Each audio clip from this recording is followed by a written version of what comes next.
What's up, everybody? Welcome back to the New York Knicks Report. I'm your host, Nick Dais, and today what we're going to do is we're going to talk about the NBA title odds for the 2020 NBA season. And yes, the New York Knicks are the fourth favorite in the Eastern Conference, according to the Westgate Sportsbook in Las Vegas, Nevada. The New York Knicks are plus 800 to win the Eastern Conference and plus 1,600 to win the NBA title. Folks, that is absolutely ridiculous when you consider they won just 17 games last year. How in the world is this team the fourth favorite in the Eastern Conference behind the Boston Celtics, the Philadelphia 76ers, and the Milwaukee Bucks? They have the fourth best odds, a 17-win team, and this is very, very telling what this Westgate Casino is telling us. This means a few things.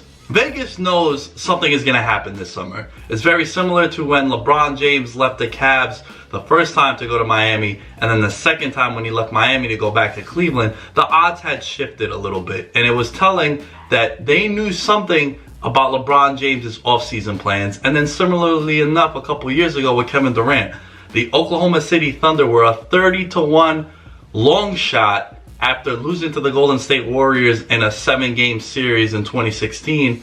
And then Golden State was a minus favorite. What that means is you had to put a lot of money on Golden State to win less money, being a minus 200 favorite. So it was very telling that Las Vegas had an idea and had a hunch. So this is very promising, and Knicks fans should be overly optimistic that they're going to probably land a big name free agent. That's what this is all telling. And the biggest name is Kevin Durant. But before we get into Kevin Durant, ladies and gentlemen, question for you guys in the comments. Is it ridiculous that a 17-win team is a favorite, essentially, to win the NBA title? Write some comments below. Let me know what you guys think. Moving on over to Kevin Durant. Kevin Durant's injury scare kept the entire world on pause the other night when he took a jump shot in Game 5 in the Western Conference semifinals against the Houston Rockets, essentially turning around, looking down at his ankle, thinking, oh shit, was that my Achilles?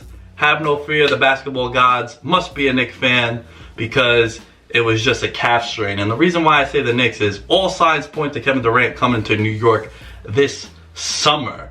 Arguably the best player in basketball at the moment and the best player in the world.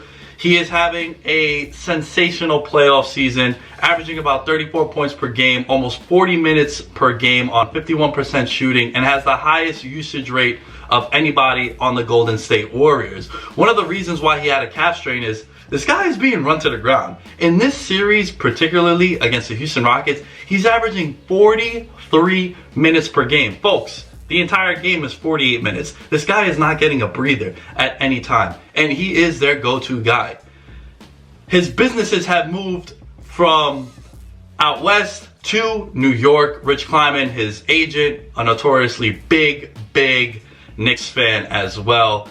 And this is going to shift the landscape of the entire NBA. And one of the reasons why the Vegas odds are what they are for the New York Knicks is this is the big fish that is going to land in the big pond, in the Big Apple. The other fish that might land in the big pond with Kevin Durant is one Kyrie Irving. And let's be honest, folks, he had a pretty rough postseason here with the Boston Celtics. And there are some cause for concerns and maybe some red flags with his performance. Look, he had a terrible playoff for the Boston Celtics, shot 6 of 21 in the closeout game, 7 of 22 in the game before, the worst 3-game stretch shooting of any point in Kyrie Irving's illustrious playoff career. Look, this guy has been fantastic in the playoffs. He's never lost a first round game in the playoffs, coming off a sweep against the Indiana Pacers earlier this year. And he's arguably hit the biggest shot in NBA history over the last 20 years. It's between that shot that he hit against Golden State in Game 7 to win them the NBA title, and Ray Allen's shot against the Spurs. Debatable, but I think Kyrie Irving has shifted the entire landscape of the NBA with that significant jump shot. So leave some comments below. I hope you guys all weigh in and tell me, is it concerning, and would you be concerned if you're a team going after Kyrie Irving this summer? Is this postseason really going to affect his stock going forward? I'm not sure. I would love to have Kyrie Irving because I'm tired of seeing Frank Ntilikina, Manuel Mudiay, and all these other guys that the Knicks have thrown out there. So as a Knicks fan, I would love to have Kyrie Irving. Moving on over to some of the other free agents that the Knicks might land this summer.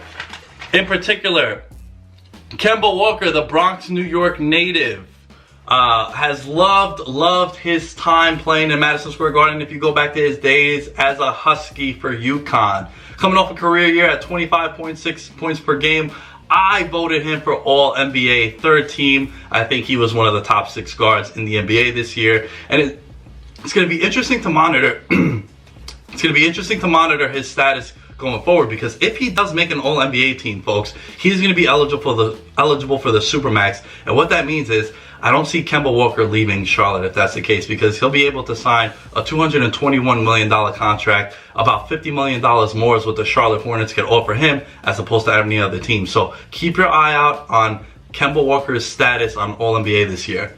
Next up is Tobias Harris, the former Clipper, former Piston, former 76er, probably former Orlando Magic. He is a native of New York as well. He was having a career year, probably an all-star snub earlier this year, and now he's playing with the 76ers. I do think he's going to be the guy that is the least likely to re-sign with the 76ers. Another guy, his running mate right now with the 76ers, is a 29-year-old Jimmy Butler.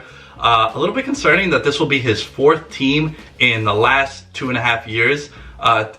Maybe a locker room issue. Who knows? That's been the stigma that's been attached to Jimmy Butler, a potential All-NBA defensive and offensive guy year in, year out. And he's averaging 20 points per game in these playoffs.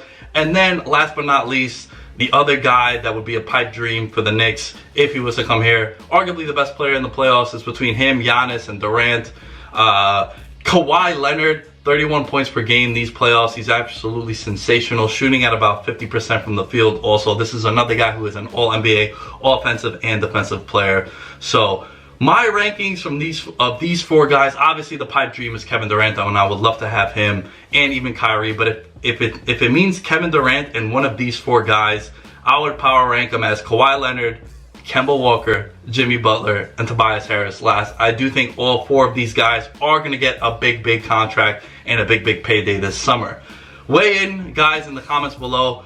If the Knicks were not to land at least 2 of these top free agents, would this 2018-19 season be an utter disaster? Especially how bad it's been and how they've made us be cautiously optimistic about what the Knicks are going to do this summer. So weigh in below. Let me know how you guys feel about that. Last but not least, the biggest day in arguably New York Knicks history in the last 20 years is coming up on Tuesday. And yes, that is the NBA draft lottery. And the New York Knicks have a 14% chance of getting the #1 pick, along with the Cleveland Cavaliers, the Phoenix Suns as well at 14%. Then you got the Chicago Bulls at 12.5%, and you got the Atlanta Hawks at 10.5%. Now, it's very important to note that the New York Knicks, securing the worst record in the NBA, cannot fall past the #4 selection. Meaning, the worst the Knicks could do, and please don't let this be the case, the Knicks end up with the 4th pick in the NBA draft. If the Knicks do get the 1st pick in the NBA draft, Coach Fizdale came out recently with probably the most and obvious quote of all time. He said that if the Knicks were to land the #1 pick, they would take Zion Williamson.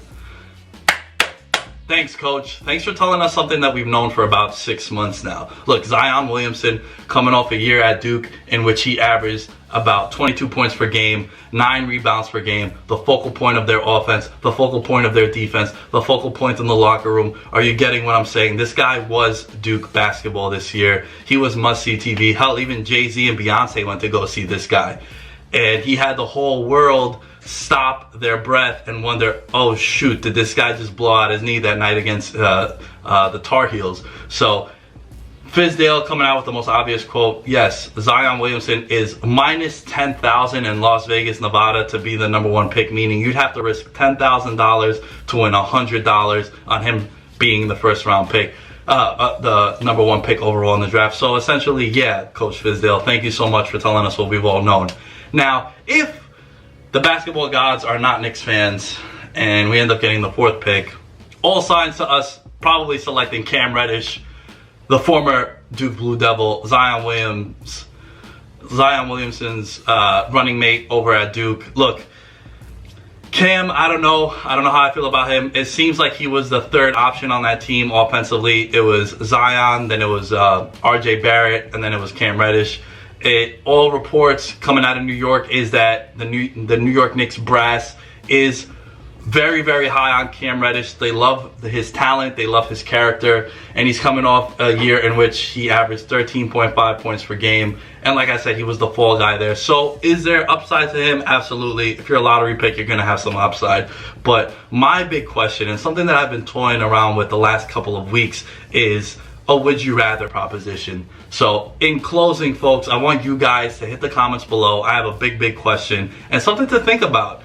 Would you rather have a package of Kevin Durant, Kyrie Irving, and the number 4 pick, essentially Cam Reddish? Look, every single mock draft I looked at, if you weigh it out, Cam Reddish is the number 4 selection in the draft. So Kyrie Irving, Kevin Durant, or Cam Reddish, or would you take Kawhi Leonard, Kemba Walker, and Zion, essentially the number 1 pick? Let me know how you guys feel about that proposition over there, that would you rather scenario, and we'll catch you next time on the New York Knicks Report.